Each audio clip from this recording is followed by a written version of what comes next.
Hey guys, Drew here. I'm taking over for Andrew now. Basically, he mentioned that we're going to be installing the DR652 channel in this Suburban. First thing you need to do when you consider doing any Blackvue installation is the placement of the components. Of course, we have the front element. It's going to go in the front windshield. We have the rear element. We're going to be placing this one in the back windshield, facing out the back. And then we also have the PowerMagic Pro control module, which needs to be two constraints here. It needs to be within reach of the driver and also near the fuse box. So it has to be in range of the fuse box. That's where it ties into the electrical system. It needs to be within the driver's reach so they can easily access the toggle switch here, which lets you enable or disable parking mode. So basically, I've already done some of the homework here. I used the owner's manual that was in the glove box to identify the location of the fuse panel. And in this vehicle, it actually happens to be, or one of them happens to be right here next to the driver's side dashboard. And so we're all set to start the installation. We know that the cameras are going to be placed here and there. We know that PowerMagic needs to be somewhere in this general area, and we'll go from there. A quick explanation about the dip switches that we see on the PowerMagic Pro. These are basically what let you set the cutoff voltage values and time values. In our particular case, we have the voltage set to cut off at 12 volts. That means if the PowerMagic Pro is in parking mode and the vehicle battery goes down to about 12 volts, the PowerMagic Pro is going to turn off voltage to the camera. Also, the other three here for the time values are set to infinity. It means basically that it's not going to turn off according to a timer, it's only going to turn off according to voltage. So this is how we have it, 12 volts and infinity time. Okay, for the PowerMagic Pro, we need to identify two different fuses. We need to identify a fuse that's hot all the time. It means it has constant power from the battery. And we need to identify a fuse that is switched only when the engine is running. To do that, I'm going to use this test light. It's a simple device, simple tool. You can buy one for $8 on Amazon. This end is going to attach to a bare metal of the frame. And then the other end is I'm going to use to check my fuses. Here you can see I'm probing the fuse there. This one is on all the time. And this one is not on. Basically, you want to just look around the fuse box and identify ones that are able to be reached easily by the fuse taps that we'll install later. But see, this one will work for our constant fuse. This one's not on, so what I'm going to do is start the engine.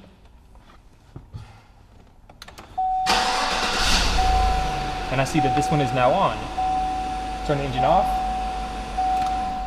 and it's now off. So basically, this is going to be my switch fuse, and then I can use any other fuse identified as my constant power fuse. Okay, this is the 3-wire harness for the PowerMagic Pro. It's nothing tricky, don't be intimidated. You just have this end plugs into the PowerMagic, and you have 3 ends that plug into the vehicle. You have the constant power from the battery. As I mentioned before, you have the switched power, and they're all marked from Blackvue for you. This is the switched power accessory wire, and you have a ground wire. Basically, we're going to make this even easier for you. When you order a Blackvue and PowerMagic Pro from the dashcam store, we give you this little kit. Inside of it are going to be 2 fuse taps that these things are going to plug directly into the fuse box. So instead of needing to somehow attach the bare wire to the power in there, basically all you need to do is take the fuse tap here, put one on the yellow wire, and the instructions are in the little packet that you see there. Take your little crimper here, crimp it together. You can use any pair of pliers, but a wire crimper works very well for this.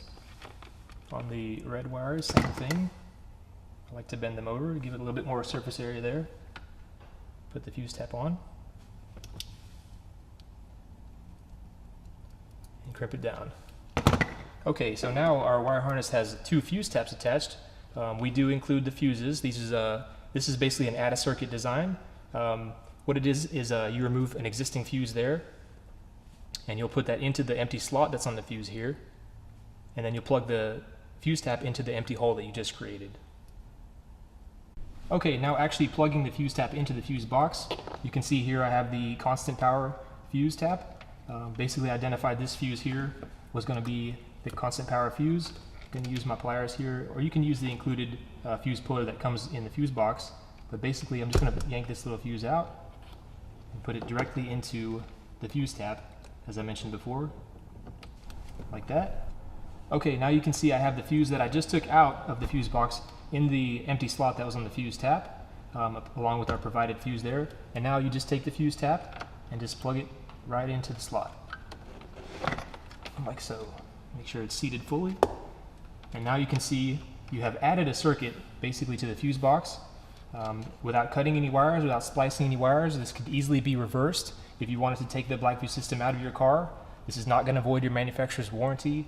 This is the least invasive way to install any sort of electronic in your vehicle, and that's why we use these fuse taps, and that's why we provide them for free to our customers.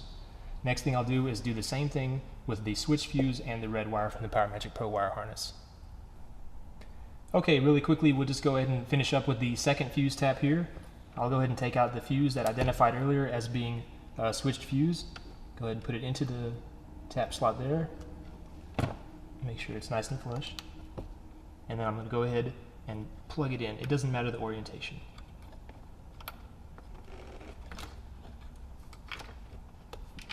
And before we button up everything, we'll go ahead and secure these wires together, make sure they're not going to be pinched or contact anything else. So now you can see we've got both fuse taps installed and we're ready to continue with the installation. Okay, now we can see that we have the 3 wires attached, the 2 with the fuse taps here, and also the ground wire has been attached behind this nut to a bare metal part of the car's frame. So this is very important. You have to attach the ground wire to a metal part of the frame. This ended up being a good location in this example, but basically there are a lot of different ways to mount the ground wire. This is how we did it in this car, for example. Okay, so on this particular installation, we're going to put the PowerMagic Pro about right here. I know it looks obvious from this angle, but we are down low, and from the driver's perspective, all you're going to be able to see is the override switch, and you'll have a quick access to the LED to know just at a glance if the PowerMagic is on or off. Another thing to check, our wire harness hanging down here is going to reach this location, so we're in good shape there. What I like to do is check the installation.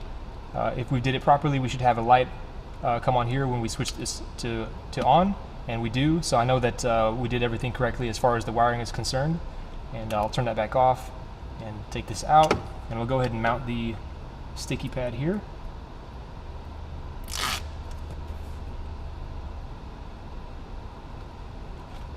Press nice and firmly there. And then for added security, we'll go ahead and install the 2 self-tapping screws. Don't over tighten them because this is just plastic.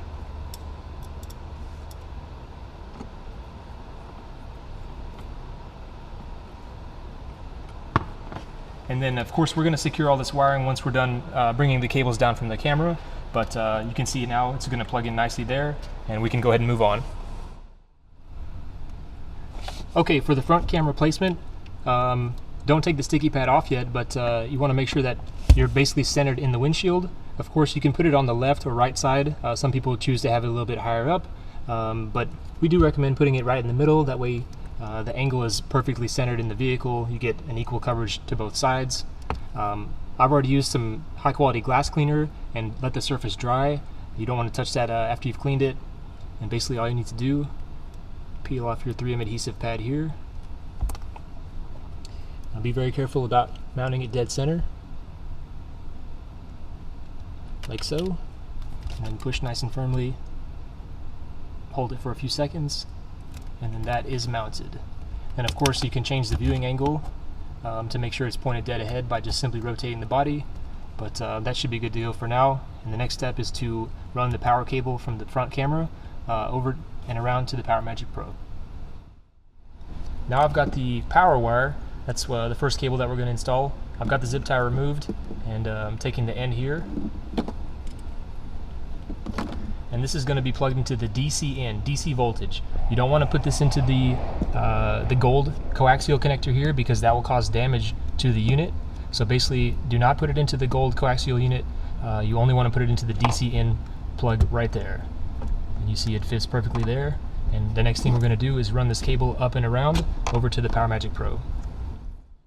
Okay, you can see we've started running the power cable up and around towards the PowerMagic Pro.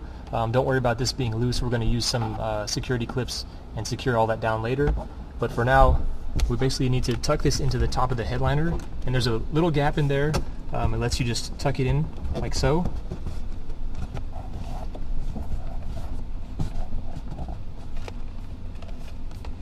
Now around the top of the A-pillar here, basically I'm going to make a little gap. I'll pull down the trim here, and all you got to do is just tug on it to expose a nice little gap here. I'm going to put the cable in the top here and use my little trim tool to easily work this cable in.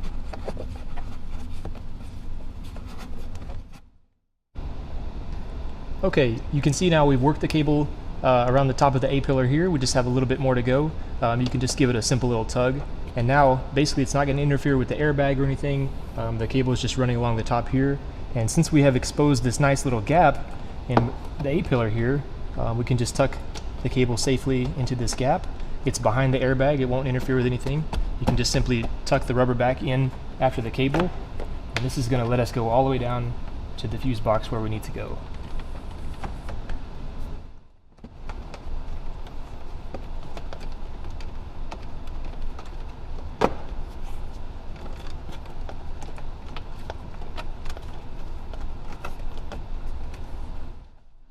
Okay, so you see now we have our power wire coming down all the way from the camera up top.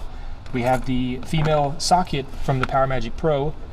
This is basically going to plug right into here, like so. Now we've made the connection between the PowerMagic Pro and the camera up top. Now, as you can see, we have quite a bit of loose wire here. We just want to use some zip ties to bundle all the wire together, you know, in a safe manner, a safe, clean manner. And basically, we're going to attach it up underneath the dashboard to where it doesn't interfere with anything. You want to check all your clearances with all your pedals, make sure none of the wiring is going to be pinched or interfere at all with any of the pedal operation up or down. That's basically all you need to watch out for. Tidy it all up and you should be good to go. Okay, now we have the coaxial cable. I've already unbundled it. The right angle end is going to go into the camera. They're actually marked F and R, so you can tell the right angle side to the front camera. The straight side is going to go to the camera in the back of the vehicle. We've got plenty of cable here. I believe these are about 20 feet long. It'll reach, you know, in this Suburban or any other vehicle basically. And as I said before, you don't want to plug this one, the coaxial into power or power into coaxial, either way. So basically just going to insert it carefully like that. Okay, as you can see, we have the coaxial cable across the top of the headliner there, run across the top of the A-pillar, and instead of pulling the rubber trim down that way, we're going to just expose it along the top here to give us this nice gap for the cable to run in. So basically, you just want to run the cable into this gap here, staying on away from the airbag, because there is a side curtain airbag here, and you can see it's going to be there behind the airbag, and then just put the rubber back exactly where it was. Okay, so now we have the coaxial cable running across the front passenger door.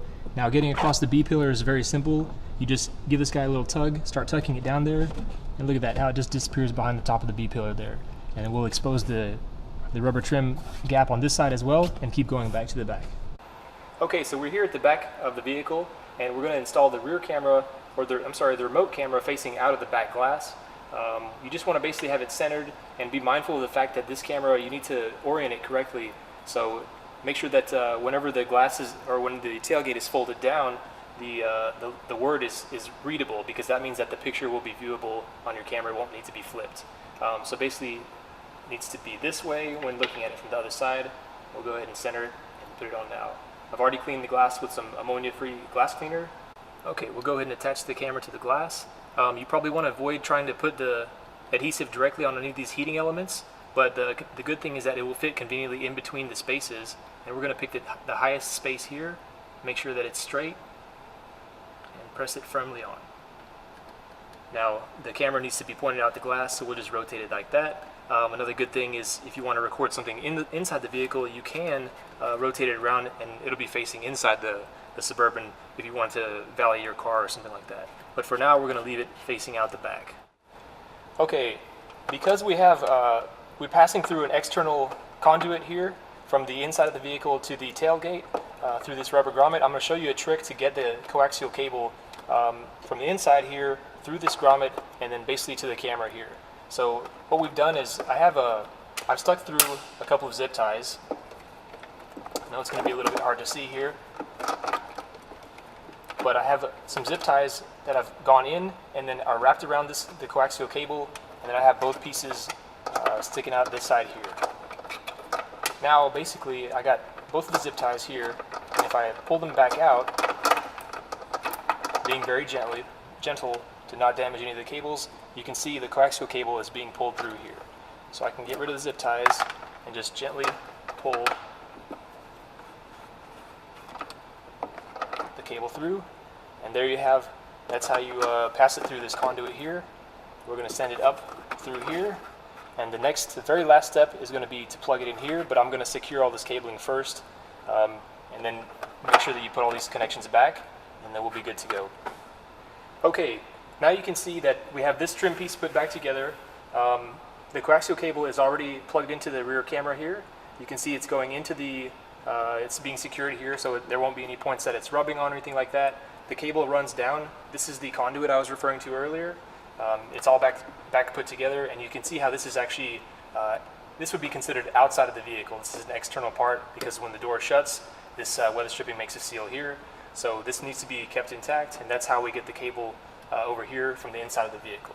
So basically your cable is running here, through this conduit, and then through all the trim pieces up to the front of the camera. Alright, we're putting our trim piece back in place. Of course, these just snap into place. Make sure your wires aren't pinched at all. You have little cutouts here.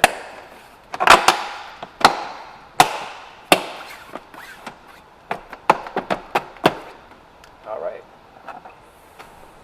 Okay, so you can see we have our installation completely buttoned up. All of our cables are secured. The rear camera is installed. Basically, we're ready to test it and see if we did everything correctly. We're going to flip the switch in the Power Magic, and okay, I can see we have a light going on the unit here.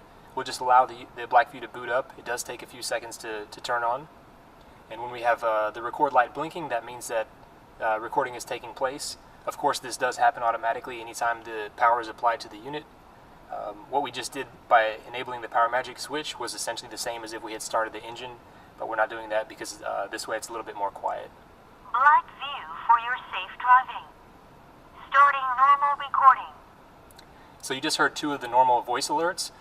You can disable these once you understand the operation of the system. We recommend leaving them on for a couple of days. That way you can rely on the system to be recording anytime it's turned on. But once you get used to what it's doing, you can also disable the voice alerts one by one.